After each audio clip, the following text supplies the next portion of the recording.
Kasus korupsi tata niaga komoditas timah yang menjerat Harvey Muiz, suami artis ternama Sandra Dewi, tampaknya belum sepenuhnya berakhir. Meski Mahkamah Agung telah menolak permohonan kasasi pada Juli 2025 lalu dan menjatuhkan hukuman 20 tahun penjara, kasus tersebut kini kembali menjadi sorotan lantaran menyisakan persoalan baru terkait penyitaan aset-aset mewah yang dikaitkan dengan sang terpidana. Sandra Dewi bersama kedua adiknya, Kartika Dewi dan Raymond Gunawan, resmi mengajukan keberatan ke Pengadilan Negeri Jakarta Pusat atas penyitaan sejumlah aset yang diduga terkait perkara korupsi timah tersebut. Dalam berkas keberatan yang diajukan, pihak Sandra Dewi menilai bahwa sebagian aset yang disita tidak memiliki kaitan langsung dengan tindak pidana yang dilakukan Harvey Muiz dan merupakan hasil kerja pribadi maupun milik keluarga.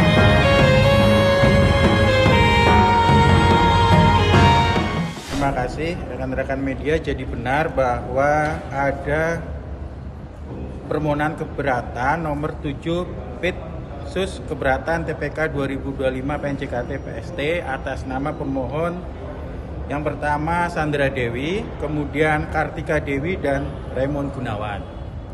Mereka bertiga keberatan atas penyitaan aset dalam kasus terpidana korupsi Harvey Muiz yang juga suami daripada Sandra Dewi. Untuk sejumlah aset yang keberatan yaitu pertama sejumlah perhiasan ada 100 lebih itu terkait yang didapat dari endorse, kemudian tas yang dirampas kurang lebih 80-an, kemudian 2 unit kondominium di perumahan Gading Serpong, kemudian rumah Paku Buwono di Kebayoran Baru, rumah di Permata Regensi Jakarta Barat, dan uang di tabungan yang diblokir atas kasus tersebut.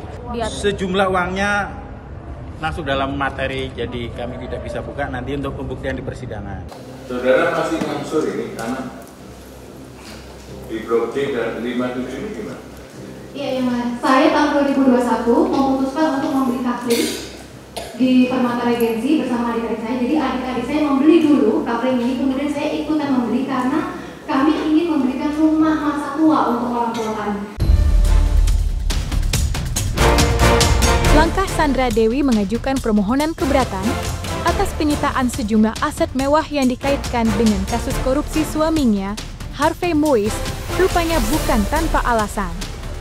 Aktris dan pengusaha tersebut menilai bahwa sebagian aset yang disita, termasuk koleksi barang-barang pribadi miliknya, tidak ada kaitan langsung dengan kasus korupsi tata niaga timah yang menjerat sang suami. Diketahui, pada Oktober 2024 lalu, Sandra Dewi sempat hadir secara langsung di persidangan sebagai saksi dalam perkara korupsi Harvey Muiz. Dalam kesaksiannya di hadapan majelis hakim, Sandra dengan tegas menyampaikan bahwa puluhan tas mewah yang kini disita merupakan hasil dari pekerjaannya di dunia hiburan, serta dari kontrak kerjasama dan endorsement yang dijalaninya selama bertahun-tahun sebagai figur publik. Dalam berkas permohonan yang diajukan yang pertama, pemohon beralasan aset tersebut diperoleh secara sah, yaitu hasil endorse, kemudian pemberian pribadi dan hadiah. Kemudian menyatakan bahwa itu tidak terkait dengan tindak pidana korupsi, dan yang terakhir ada perjanjian pisah harta sebelum pernikahan atau perjanjian pernikahan. Iya, yang ya. Itu tabungan di saya. Bank Mega. Iya. Apa yang tadi mulai tahun 2004 itu?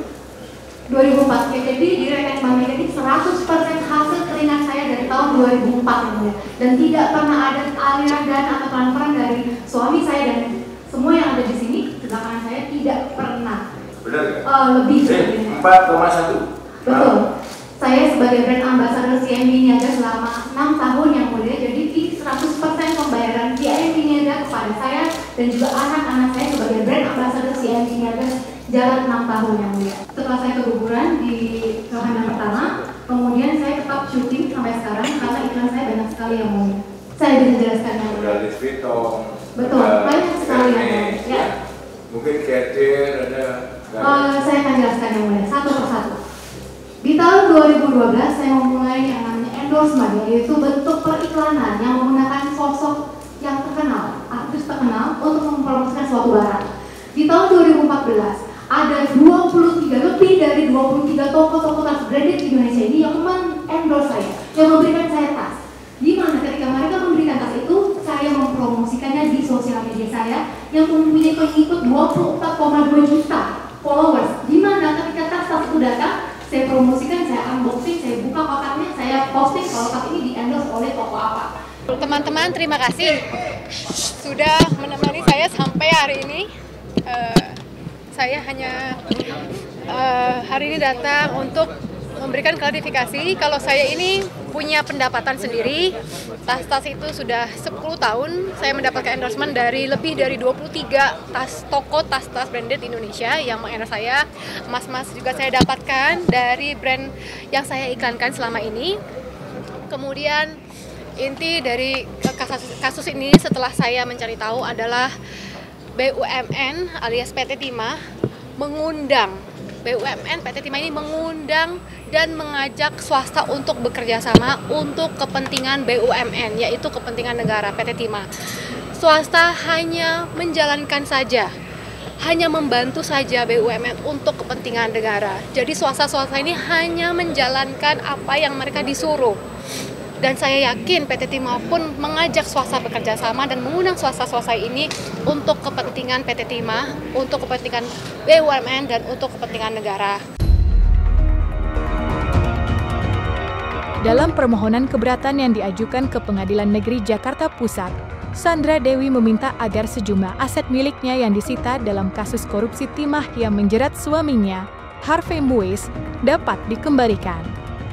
Aset-aset yang diminta untuk dipulihkan tersebut mencakup perhiasan, tas-tas branded, properti, serta rekening tabungan yang diketahui sempat diblokir oleh pihak berwenang.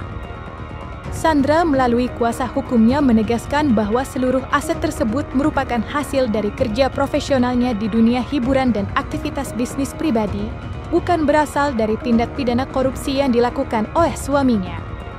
Ia juga menyebut bahwa setiap barang memiliki bukti kepemilikan dan transaksi yang sah, baik berupa nota pembelian, kontrak kerja, hingga laporan keuangan pribadi.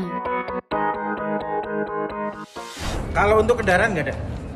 Udah kita cek ternyata untuk kendaraan tidak ada, jadi itu yang murni berasal dari pendapatan pribadi, endorsement dan sebagainya. Sandra berhasil menjelaskan dengan sangat jelas tentang kepemilikan tas ya.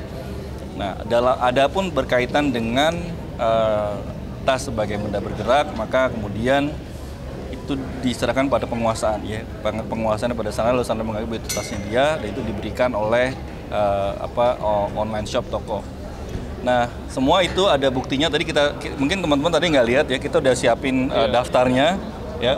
Tas ini namanya apa, lalu diberikan oleh toko apa, postingan Instagramnya itu ada semua fotonya. Jadi nanti dalam persidangan yang tadi diminta oleh hakim untuk kami melakukan pembuktian, kami akan lampirkan itu dengan secara detail berkaitan dengan tas-tas tadi, lalu pemberiannya dari siapa aja. Permintaan daripada JPU dalam minggu yang lalu ya, berkaitan dengan untuk dilakukan eksekusi atau lelang terlebih dahulu terhadap barang-barang yang disita. Sekali lagi kami masih berkeberatan dengan hal tersebut. Yang pertama, di dalam persidangan pembuktian juga misalkan terhadap tas itu JPU juga tidak berhasil tentang membuktikan kaitan dengan kepemilikan tas tadi ya, asalnya. Kasus keberatan atas penyitaan sejumlah aset milik Sandra Dewi dan keluarganya kini terus bergulir dan menjadi sorotan publik. Permohonan keberatan tersebut diketahui telah diajukan sejak akhir September 2025 lalu, tak lama setelah keluarnya keputusan Mahkamah Agung yang menolak kasasi suaminya, Harvey Muiz, dalam perkara korupsi tata niaga komoditas timah. Setelah melalui tahap administrasi dan pemeriksaan awal, Pengadilan Negeri Jakarta Pusat akhirnya menjadwalkan sidang lanjutan pada 27 Oktober 2025 mendatang. Agenda sidang tersebut diperkirakan akan membahas pokok keberatan yang diajukan pihak Sandra Dewi, termasuk bukti-bukti yang mendukung klaim bahwa sejumlah aset yang disita bukan merupakan hasil dari tindak pidana. Untuk persidangan, sidang terakhir, ini kasus sudah diajukan sejak akhir September. Kemudian mulai bergulir, sidang terakhir itu hari Jumat kemarin dengan pihak dari termohon yaitu jaksa untuk menghadirkan saksi ahli yang berargumen bahwa itu penyitaannya adalah sah. Seperti itu. Ya, oke. Untuk sidang lagi rencananya hari Jumat, tetapi karena hari Jumat satu majelis itu cuti, mungkin hari Senin. Untuk teknisnya nanti kami kabari lagi. Langkah hukum Sandra Dewi yang mengajukan keberatan atas penyitaan sejumlah aset miliknya dan keluarga akhirnya mendapat tanggapan resmi dari Kejaksaan Agung Republik Indonesia. Melalui keterangan pers, pihak Kejagung menegaskan bahwa Sandra Dewi memiliki hak penuh untuk menempuh jalur hukum, termasuk mengajukan keberatan, selama langkah tersebut dilakukan berdasarkan alasan hukum yang sah dan disertai bukti yang kuat. Silakan saja, itu memang diatur juga di dalam pasal 19 Undang-Undang Tipikor, di mana terhadap pihak ketiga yang merasa dirugikan untuk mengajukan ke pengadilan. Tetapi ada batas waktunya. Di situ kalau tidak salah maksimal 2 bulan setelah diputus. Dan nanti ketika permohonan itu diajukan ke pengadilan, nanti tentunya mekanismenya akan dimintai keterangan baik dari pihak kejaksaan sendiri maupun dari pihak saudara Sandra Dewi selaku yang permohon keberatan. Setelah mempertimbangkan, biasanya nanti pengadilan menetapkan terhadap barang bersangkutan. Yang jelas penuntut umum siap untuk menjawab dan menerangkan apa-apa saja terhadap permohonan keberatan yang diajukan oleh saudara Sandra Dewi, dan nanti itu akan diungkap di pengadilan. Kalau memang dari yang mengajukan mempunyai alibi dan dasar yang kuat, argumen yang kuat, ya tentunya kalau sudah ada putusan pengadilan yang ingkrah terhadap keberatan itu, ya kita kembalikan. Kita menghormati apapun keputusan pengadilan, kita hormati dan kita laksanakan.